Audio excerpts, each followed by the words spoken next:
আমরা আবার আসবো, দ্বিগুণ হয়ে আসবো, এসেছে দ্বিগুণ হয়ে।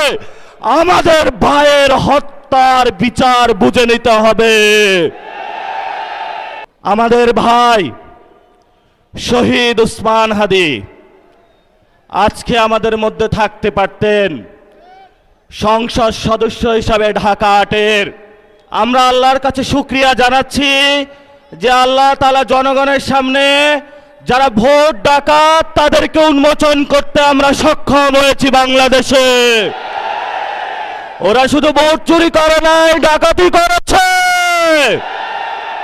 আমাদের সুস্পষ্ট অনেকগুলো দাবি রয়েছে।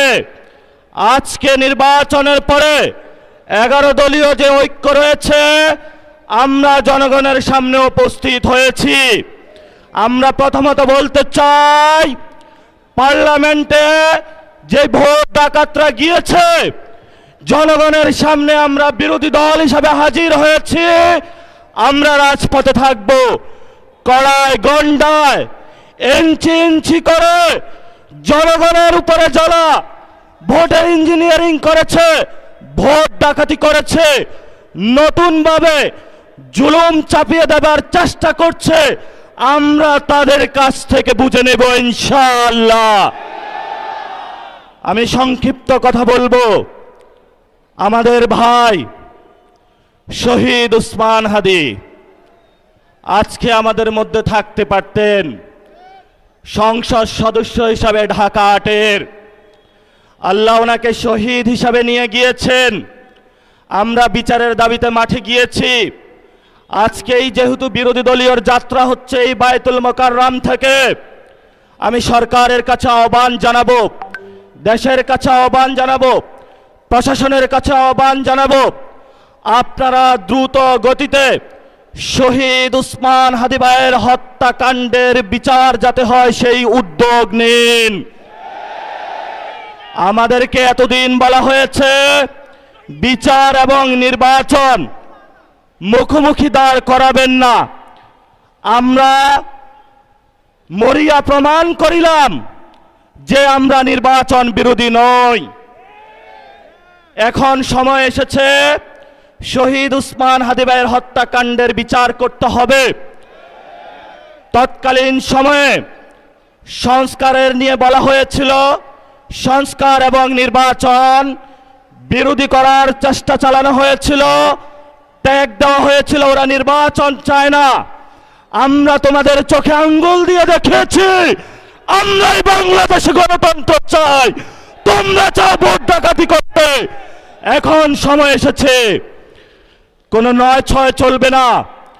সংস্কারে জনগণে যে হ্যাঁ ভোটে ম্যান্ডেট দিয়েছে দ্রুত বাস্তবায়ন করতে হবে। সাথে সাথে বাংলাদেশে সন্ত্রাস, চাঁদাবাজি, দখলদারিত্ব বন্ধ করার উদ্যোগ নিতে হবে। এবং নির্বাচনের আগে আমরা এই বায়তুল মোকাররমে দাঁড়িয়ে একটি প্রটেস্ট করেছিলাম। ভোট ডাকাতির জন্য আমাদের জামাত ইসলামের এক ভাইকে খুন করা হয়েছিল। আমরা বলেছিলাম আমরা আবার আসবো, দ্বিগুণ হয়ে আসবো, এসেছে দ্বিগুণ হয়ে। আমাদের ভাইয়ের হত্যার বিচার বুঝে নিতে হবে। রাজপথ সংগ্রাম জারি রাখতে হবে। যেই বোনদের উপরে আক্রমণ করা হয়েছে, পেটে লাথি মারা হয়েছে, বোরকা ধরে টান দেওয়া হয়েছে, গুলিবিদ্ধ করা হয়েছে, পা ভাঙা হয়েছে, প্রত্যেকটির হিসাব কড়ায় গন্ডায় আমরা ইঞ্জিনিয়ার তারেক রহমান থেকে বাংলাদেশে বুঝে নেব ইনশাআল্লাহ। আমরা একমাত্র ভয় পাই কার কাছে? আল্লাহ ছাড়া আমরা কারো কাছে ভয় পাই না। হে মালিক, তুমি আমাদের রক্ষাকারী, তুমি আমাদের রিজিক দাতা। যারা এই বাংলাদেশে জনগণ 17 বছর অপেক্ষা করেছিল, আমাদের অধিকার ছিনিয়ে নিয়েছে, ভোট ডাকাতির মাধ্যমে ভাইদেরকে হত্যা করেছে। আরশের মালিক তোমার মালিকের বিচারে আমরা বিচার রেখে গেলাম। তুমি তাদের দৃষ্টান্তমূলক শাস্তি বাংলার মাটিতে জনগণের সামনে করবে। আমরা আজকে তোমার মসজিদের সামনে বিচার রেখে গেলাম। বাংলাদেশের মানুষ হতাশ হবেন না। লা তাহজান ইন্নাল্লাহা মানা, আল্লাহ আমাদের সাথে আছেন, শক্তিমান, ভয় নাই, জয় করব আমরা ইনশাআল্লাহ। দ্বিগুণ হয়ে পার্লামেন্টে যাব।